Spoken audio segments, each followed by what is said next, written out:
buhay sa bundok. Correct. Diskarte lang lang. Sabi nga nila, happy lang. Happy lang.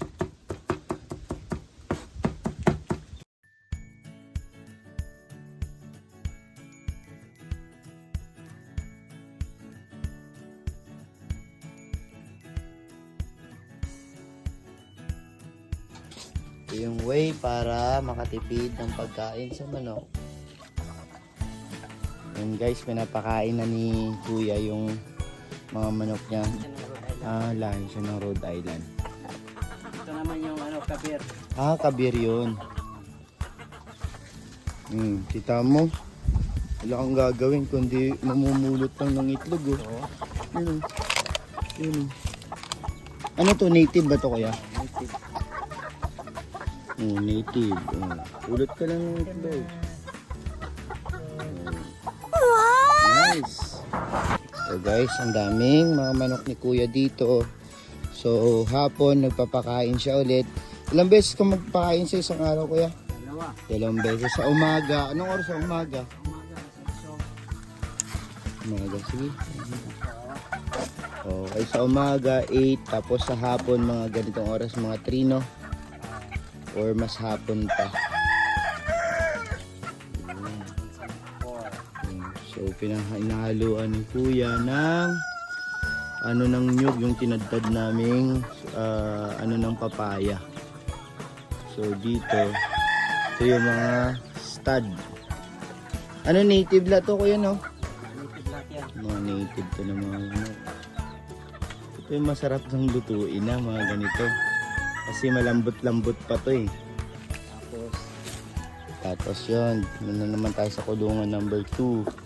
Ito ang kulungan number 1. Ayan, ganito ang buhay ni Kuya at ni Ate sa probinsya. Tsaga-tsaga lang. Bulik pala to. Bulik. Pero since na mainit, talagang cover na cover talagang din dito.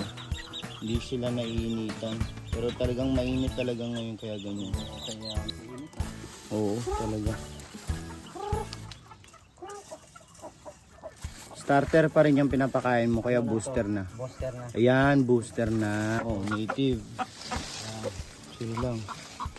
Oh, native. Sila yung nag-iitlog. Limang babae, Lalaki. tapos isang lalaki. Native yan. Ito yung lahi ng mga Texas. Uy. Yung pinaghalong kamoteng, kahoy, yung tinadtad na papaya, and then yung laying mass. Bulik. Lalaki at bulik na babae. Mga bulik pala to rito. Sabi nga blessing ni Lord. Amen. Sa bulsa ilagay. Swerte daw sabi ng music. Sobrang tapang ng lalaki, di pwede pasukin. Hindi ka pumapasok dyan. Oo. Kawawa ka dyan. Hindi ka makakalabas na buhay. Kinahagisan na lang.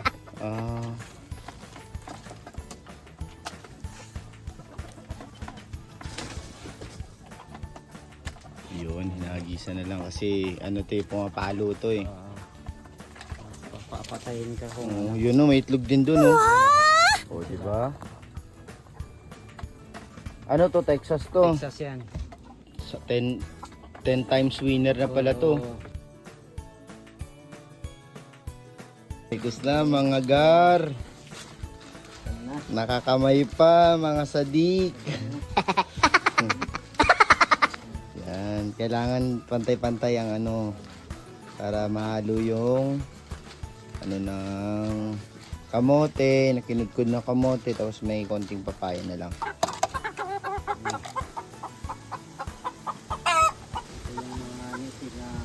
Bakit nakahiwalay ito? Ano kasi siya, nakilay. Nakilay. Oh.